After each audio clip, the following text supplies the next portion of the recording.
নমস্কার। আমি 90-এর সেই আগের ভিডিওটাই আপনাদের যথেষ্ট সাপোর্ট পেয়েছিলাম। অনেক ভিউ হয়েছিল, অনেক লাইক হয়েছিল, অনেক শেয়ার হয়েছিল। তাই আপনাদের রিকোয়েস্টে আবার একটা লিখলাম, কিন্তু একটু দেখে বলতে হবে। তো শুরু করছি। 90-এর সেই ছেলেবেলাটা এই জেনারেশন কি বুঝবে?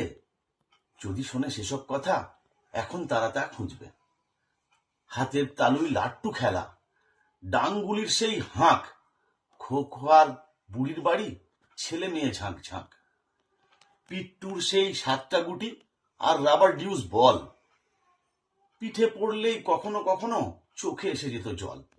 লাল লাঠির সেই লাঠিগুলো ইট খোলাঙেই ঠেকত, সারাদিন খেলা খেলে ঘরে কি বকায় না বকত।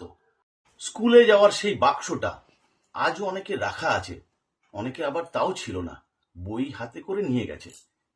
টিফিন টাইমে হাত বাড়িয়ে কালুদার সেই ঘুগনি খাওয়া, আটানাতেই মিটে যেত আমাদের সব চাওয়া পাওয়া।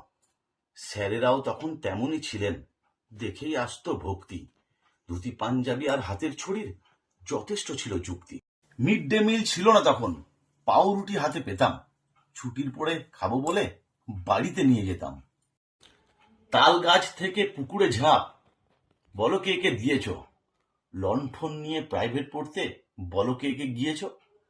টিফিনেতে ছুটি নিয়ে কে কোন সিনেমা দেখেছ, কমেন্টে বলবে কিন্তু যারা কাছের হয়েছ। ওই যে সেই দিনগুলো, পারবো কি আর ফিরে পেতে? এই দশক পারবে কি আমাদের সোনালী দিনগুলো ফিরিয়ে দিতে?